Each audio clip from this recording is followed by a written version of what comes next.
Jai Hind students, welcome to my YouTube channel. Students, at times in our life we might get disappointed. There might be some disappointment in our life during its course. But students, we need to always remain hopeful, because it is only hope that keeps us alive.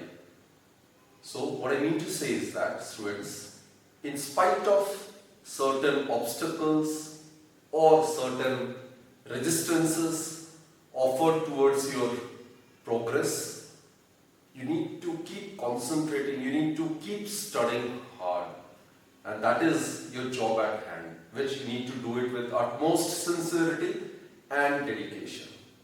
Right, students? So with that, let's begin this session. In the previous episode, we have discussed about cross product and various properties associated with cross product and vector product.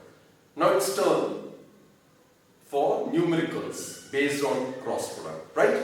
So these are the numericals which we'll be attempting to do during this session.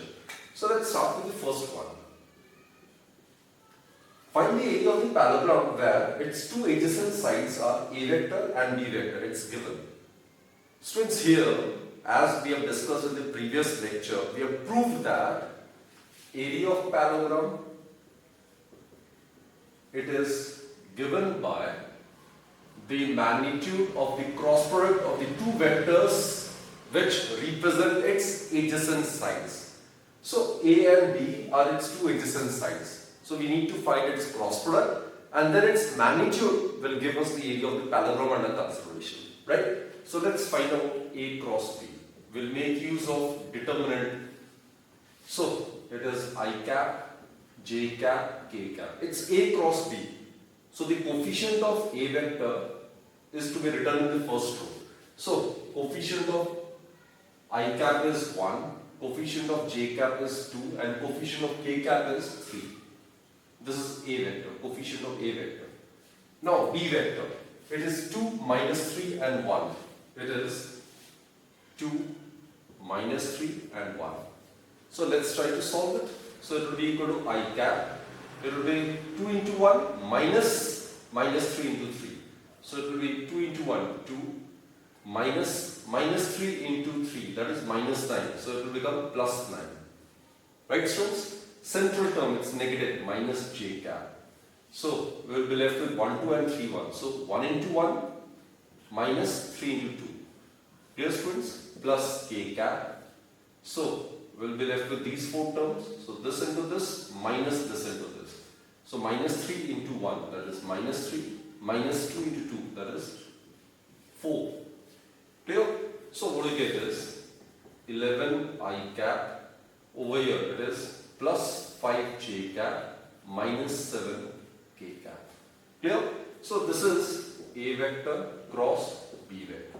Therefore, the magnitude of A cross B would be given by square root of the square of the coefficient of I cap plus square of the coefficient of J cap plus square of the coefficient of K cap.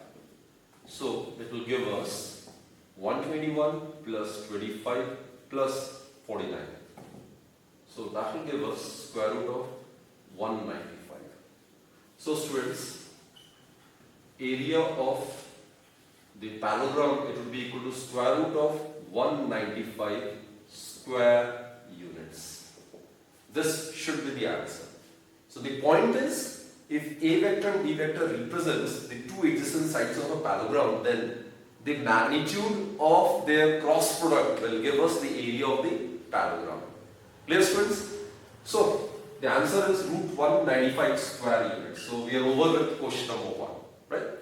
Let's attempt the second question.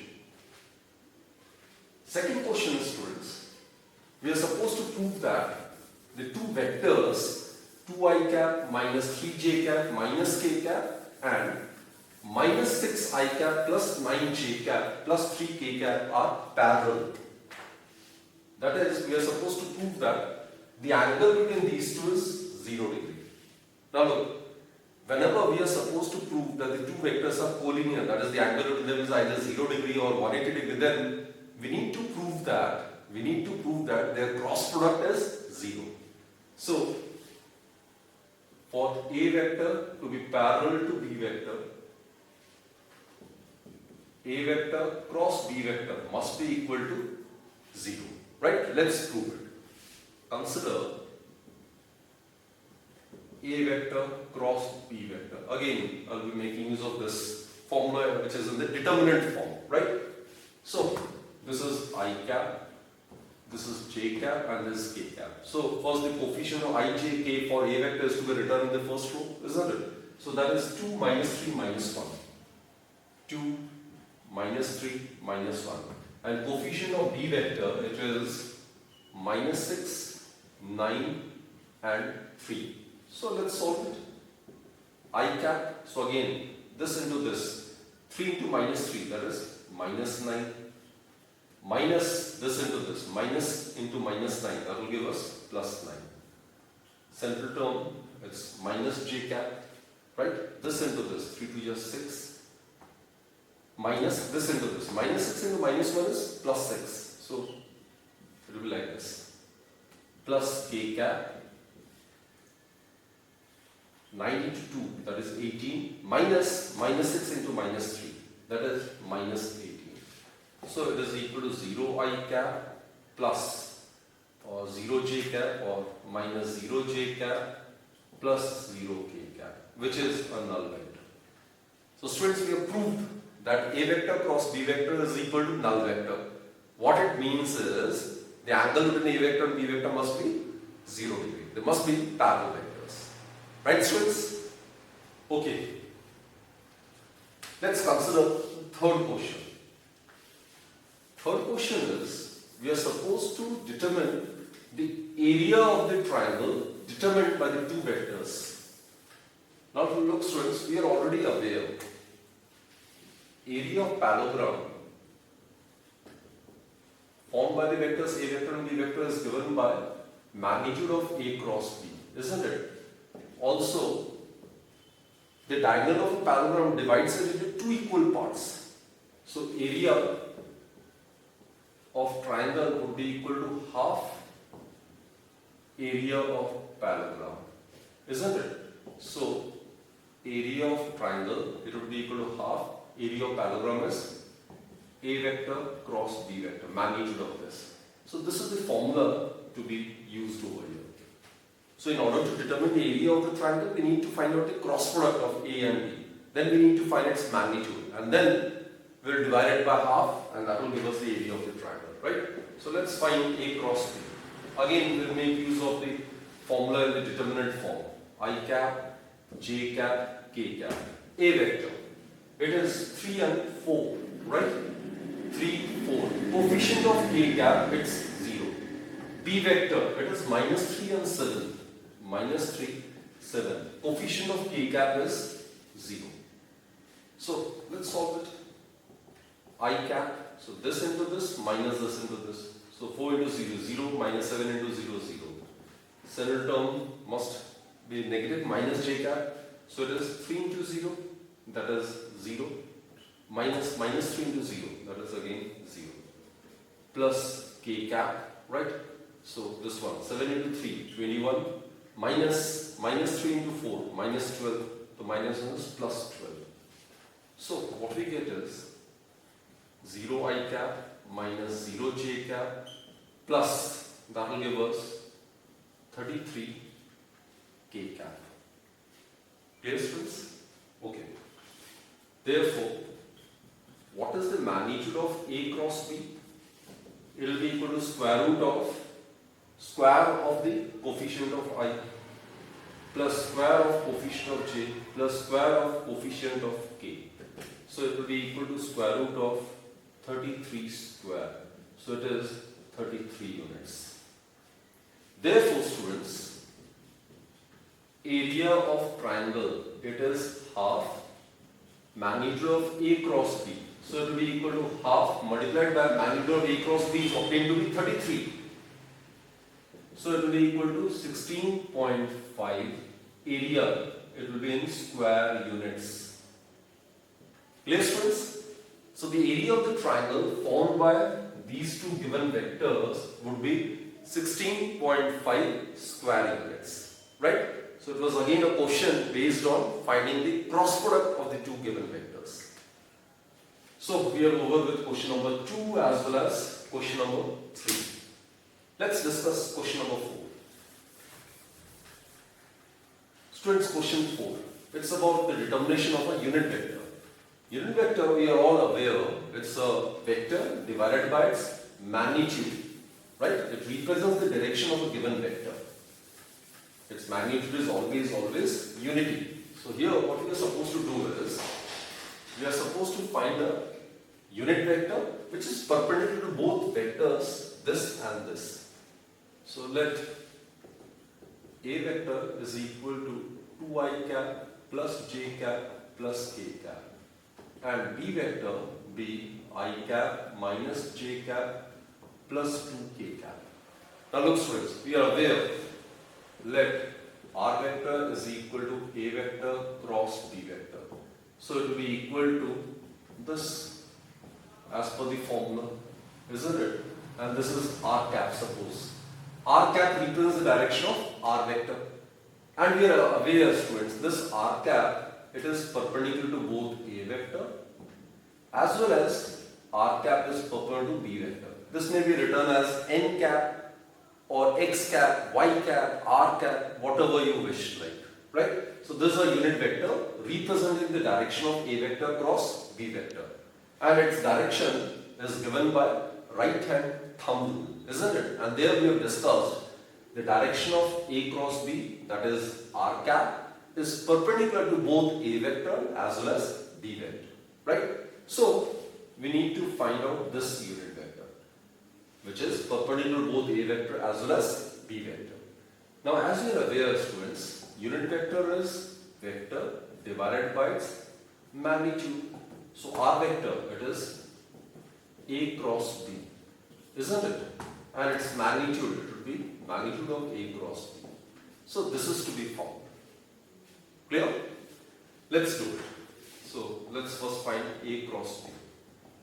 It would be I, J, K. Coefficient of A, 2, 1, 1. Coefficient of B, 1, minus 1, 2. 1, minus 1, 2. So let's solve it.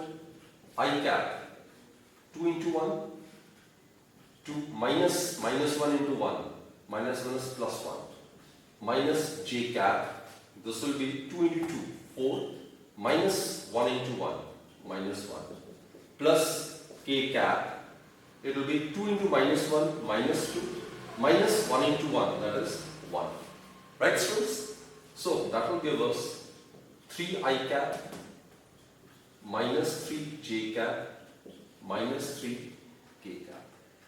So therefore, magnitude of A cross B, it would be equal to square of coefficient of I square plus square of coefficient of j square plus square of coefficient of k square. So it will be equal to what? 9 plus 9 plus 9, that is 27.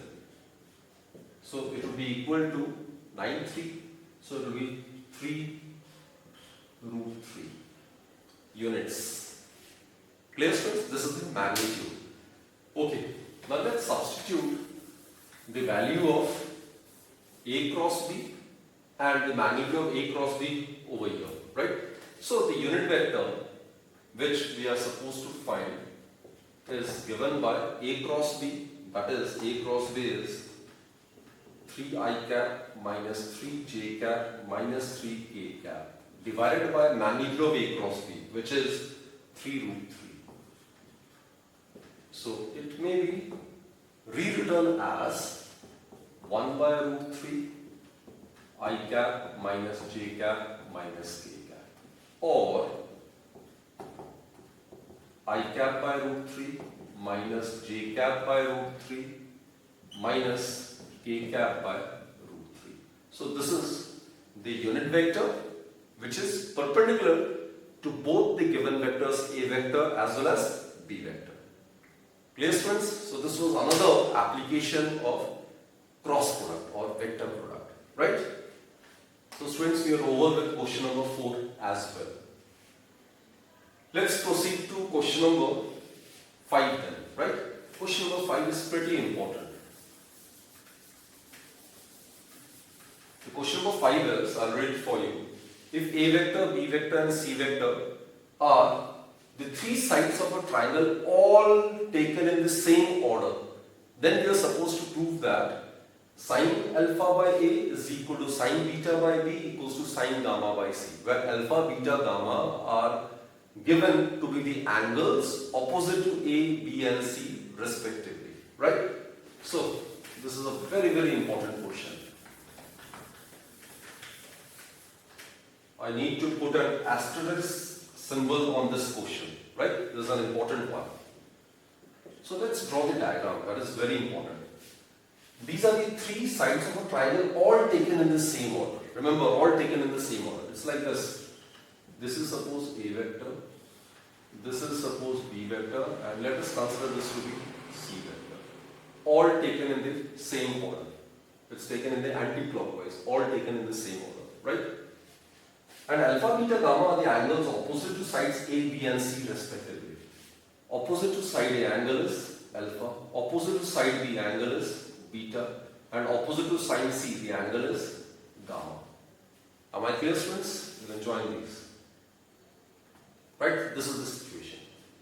Now we are supposed to prove this. Sine alpha by A equals to sine beta by B equals to sine gamma by C. For that, what we do is, let's apply triangle law of vector addition. Triangle law of vector addition states that if the 2 sides of a triangle be represented by the 2 vectors taken in the same order, then the vector resultant is given by the closing side of the triangle taken in the opposite order. So, resultant of A vector plus and B vector, it must be equal to minus C vector. It should be the closing side of the triangle taken in the opposite order. So, applying triangle law of vector addition, what you get is A vector plus B vector, it should be equal to minus C vector. Or for that matter, B vector plus C vector is equal to minus A vector. Or C vector plus A vector is equal to minus B vector. You can write any one of the result out of these 3, right? So, A vector plus B vector plus C vector, it will be equal to null vector. Clear? Put this as equation 1. So students, we have arrived at a very, very important conclusion. If the sides of a triangle are represented by the 3 vectors all drawn in the same order, then their vector resultant is always 0. A vector plus B vector plus C vector would always give us a null vector or 0 vector, right? Now what we do is, we will cross product this equation 1 on both the sides by A vector. So what we get is, we will cross product both the sides with A vector. So A vector cross A vector plus B vector plus C vector, it would be equal to A vector cross null vector, right? So what we get is, let's open the bracket, A cross A plus A cross B plus A cross C. It is A vector cross null vector. The cross product of a vector with itself will always give us a null vector. So there is a null vector plus A cross B is equal to, or plus A vector cross C vector, it is also equal to null vector. So we are left with A cross B is equal to, if you take it on that side, it will be minus A vector cross C vector. And as we are aware, students, cross product of vector product is anti-commutative. So therefore, A vector cross B vector is equal to C vector cross A vector. Put this as equation number 2. Right, students? Now, similarly proceed in the next step. What to do is, cross product equation 1 on both the sides by B vector. So, in that case, you will get B vector cross A vector plus B vector plus C vector. It will be equal to B vector cross null vector. We are dealing with equation 1. Here, we are taking the cross product of equation 1 on both the sides with B vector. So, as usual, let's open up the bracket and let's keep on solving it. B vector cross C vector, and B cross 0, it will be null vector. Now this is B cross A. Obviously, as cross product obey do not obey commutative law, it is anti-commutative. Therefore, B cross A is equal to minus A vector cross B vector plus B cross B. It is null vector. The cross product of a vector with itself will always give us a null vector. So plus B vector cross C vector. So what we get is B vector cross C vector. If this is taken on that side, we get A vector cross B vector. Put this as equation 3. Right, students? Now just check equation 2 and equation 3. It is A cross B is equal to C cross A. Also A cross B is equal to B cross C. So you can equate these two. So from equation 2 and 3, what we get is we can equate these two. So the result would be, I'll write the result over here. Okay, we'll be using these two. So from 2 and 3 we get, from 2 and 3, what we get is A cross B is equal to, A cross B is equal to B cross C is equal to, A cross B is also equal to C cross A. Right? This is the result which we have obtained. Clear, students? Now what to do is, if it is equal, it means that the magnitude of each of these cross products must be same. That is, it can also be rewritten in this manner. The magnitude of A cross B must be equal to the magnitude of B cross C, which in turn must be equal to the magnitude of C cross A. Right, students? Okay. Now we are aware A cross B is equal to AB sine of the smaller angle between A and C. Clear? So, magnitude of A, magnitude of B, sine of the angle between A and B. This is very important step. Angle between A and B. This is A and this is B. Angle between A and B is not gamma. It is not gamma. It is actually 180 minus gamma. It is actually 180 minus gamma. I have told you numerous times, students, that angle is to be considered, or that is the effective angle at a point where both the vectors should originate or both the vectors should terminate at that point. Right? Gamma is not the angle, because at this point A is directed over here and B is emanating from that point. So gamma is not the effective angle between A and B. Actually, the angle between A vector and B vector is 180 minus gamma. Look, the direction of A vector is like this and the direction of B vector is along this direction. So both the vectors A vector and B vector are emanating from this point, isn't it? Their tails are coinciding. So either the tails of both the vectors should coincide or the head of both the vectors should coincide. That should be the effective angle. So the angle between A and B is 180 minus gamma. Okay, this one, B cross C, it is magnitude of B, magnitude of C, and the sine of the angle between B and C. Now again, at this point, B vector is directed like this and C vector is directed like this. So alpha is not the angle. This is the direction of B vector and this is the direction of C vector. So this must be the angle. And this angle is, student, obviously 180 minus alpha. So it is 180 minus alpha, which in turn is equal to C cross A, magnitude of this. So it is magnitude of C, magnitude of A, and sine of the angle between C and A. Again, the direction of C is like this.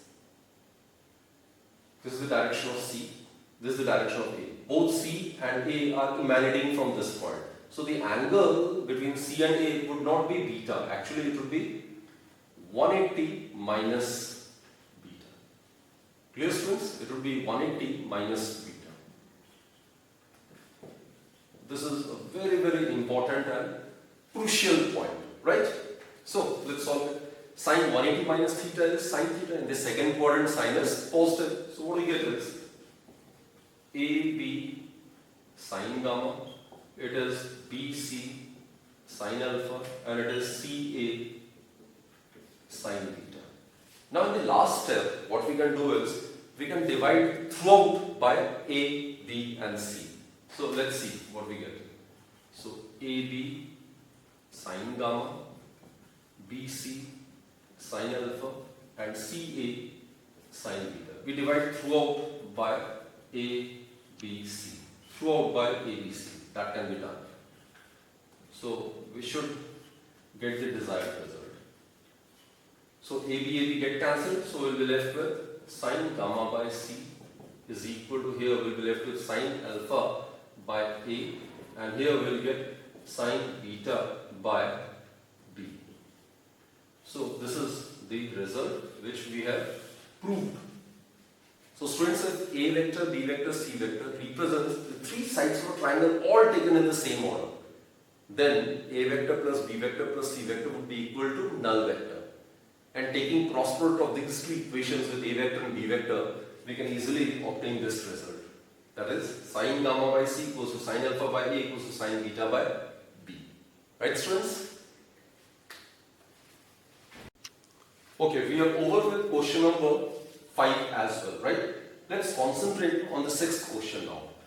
Here, the diagonals of a parallelogram are given, which is represented by D1 vector and D2 vector. We are supposed to find out the area of the parallelogram. Dear student, in order to solve this question, we will make use of the result which we have directly obtained in the previous lecture while discussing the properties of cross product, right? So what to do is, when the diagonals are given, then area of parallelogram, it's given by half the magnitude of the cross product of the two diagonals of the parallelogram. This is the formula to be used. D1, D2 are given. So let's find out D1 vector cross D2 vector. So this is I cap, J cap, K cap. First write the coefficient I, J and K of D1 vector in this row, right? So D1, its coefficient is 3, 1 and 2, right? It is 3, 1 and 2. While the coefficient of D2 vector is 1, minus 3 and 4. It is 1, minus 3 and 4. Let's solve it. I cap. So it would be 4 into 1, 4, minus 3 into 2, minus 6 and minus, it will give plus 6. Minus J cap, right? Initially we have done this one. This into this, minus this into this. Now minus J cap, 4 into 3, that is 12, minus 2 into 1, that is 2. Plus K cap, this into this, right? So that will give us minus 9, minus 1 into 1, that is 1. So what we get is 10 I cap, minus 12 minus 2, that is 10 J cap, minus 10 K cap. Clear, students? So therefore, magnitude of D1 vector cross D2 vector, it will be equal to square root of the coefficient of I plus square of the coefficient of J plus square of the coefficient of K. So it will give us 10 root 3. Isn't it, students? So, therefore, area of parallelogram, it will be equal to half mod of D1 vector cross D2 vector. So let's substitute the value. The magnitude of D1 cross D2 is 10 root 3. So it will be equal to 5 root 3, and it's the area, so it will be square units. So students, this is the answer. So if the adjacent sides are given, then the area of parallelogram is mod of magnitude of A cross B. If the diagonals D1, D2 are given, then the area of the parallelogram is half mod of D1 vector cross D2 vector. Clear, students? There shouldn't be any confusion, right? So we are over with question number 6 as well. Let's consider question number 7. So it is basically question number 7. It consists of both cross product as well as dot product. Now in the question it's given A cross B, its magnitude is given to be equal to the magnitude of A dot B. We are supposed to find out the angle between A vector and B vector. So 7th question, it's given A cross B, it's equal to A vector dot B vector. Right? We are aware of it. It's the case of cross product or vector product. A cross B is given by magnitude of A, magnitude of B, and the sign of the angle between them. Magnitude, so no need to consider the direction, that is n cap. A dot B, this is a scalar product, we are aware, magnitude of A, magnitude of B, and cos theta, isn't it? So, what we get is, it implies that tan theta is equal to 1, isn't it? So, which further implies that theta is equal to 45 degree or pi by 4. So very simple, right? So the angle between A vector and B vector in this case must be 45 degree or pi by 4 radians. So students, we are over with question number 7 as well. Last question is left, and last question is, find out the component of A vector along the direction of another vector, right? So such questions are very important both from your school level examination point of view as well as from your competitive examination point of view. So let's concentrate on the last question, 8th one. Okay students, 8th question. Now look, let A vector is equal to 2i cap plus 3j cap, it's given, and B vector, suppose this is B vector, I cap plus j cap. Let us represent it like this. This is A vector, and let us consider this to be B vector. Let's consider this to be theta, right? Now let's read the question again. Find out the component of A vector along the direction of I plus j. It is considered to be B vector. So we need to find out the component of A along the direction of B. What is the magnitude of the component of A along the direction of B? It will be A cos theta. Students, we are already aware of splitting up of a vector into two perpendicular or rectangular components, isn't it? The component of a given vector which makes an angle theta with that direction would be cosine component. That is, the component of A vector along this direction which makes an angle theta with A vector is A cos theta, right? So this is the magnitude. So we are supposed to find out a vector having magnitude equal to the magnitude of the component of A vector along the direction of B vector, and the resultant vector must have direction along B vector. So required vector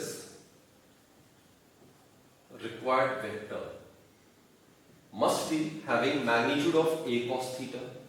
This is the magnitude, and along the direction of B vector. Students, the direction of B vector would be represented by unit vector. It will be represented by B cap. So this is required. A cos theta, B cap. This will give us the magnitude. A cos theta will give us the magnitude of the required vector, while B cap represents the direction of this vector along B vector. Clear, students? So this may further be written as A vector dot B cap into B cap. Now look, A cos theta may be written in this manner. Why, I'll tell you. Consider A vector dot B cap. Make use of the properties of dot product. So what you get is magnitude of A, magnitude of B cap, the angle between these two, cosine of the angle between these two. Angle between them is theta. So magnitude of A is A. Unit vector, its magnitude is always 1 cos theta. So students, A cos theta can be written as A vector dot B cap. This is the dot product or the scalar product. So this is the master formula. Whenever you encounter such questions, make use of this formula directly. It is the formula for finding the component of A vector along the direction of B vector. Students, please remember this formula, right? Again I repeat, this is the formula to determine the component of A vector along the direction of B vector. This is the scalar product. So first we will try to find out this A vector dot B cap, and then we will multiply this result with B cap. That will give us the result, right? So let's proceed. Let's find out the dot product of these two, right? So consider A vector dot B cap. So for that we need to find out B cap. So let's do it. cap over here is, as you are aware, unit vector is a vector divided by its magnitude. Vector is I cap plus j cap, and its magnitude will be equal to 1 square plus 1 square. So it is I cap plus j cap divided by root 2. Am I clear, students? Unit vector is a vector divided by its magnitude. So a vector dot b cap, substitute the value. A vector, that is 2i cap plus 3j cap dot, this is the dot product, b cap. B cap is, this is b cap. It is I cap plus j cap divided by root 2. So let's solve it. What do we get? We must obtain a scalar quantity. The scalar product of two vectors is always a scalar quantity. So look, I dot I is equal to 1. It can further be written like this. 2i cap plus 3j cap dot, it can be written as 1 by root 2i cap plus 1 by root 2 j cap. Clear, students? Now let's try to solve it. So what do we get is 2 by root 2, I dot I is 1, I dot j is 0, j dot I is 0, j dot j is 1 plus 3 by root 2. This is what we will get. It's a scalar quantity, or it can be written as 5 by root 2. So the result of a vector dot b cap is 5 by root 2, right? Therefore, the required vector, that is the component of A along the direction of B. Therefore, the component of A vector along direction of B vector is, as I stated, it is A vector dot B cap multiplied by B cap. So we have evaluated its value. A vector dot B cap is 5 by root 2 multiplied by B cap. B cap, students, we have determined it to be I cap plus j cap divided by root 2. That's B cap. So the answer would be 5 by 2 I cap plus 5 by 2 j cap. This is the answer. This is the component of A vector along the direction of I vector plus I cap plus j cap, which is considered to be B vector. Clear, students? So whenever we need to find out a component of a given vector along the direction of some other vector, make use of this formula directly.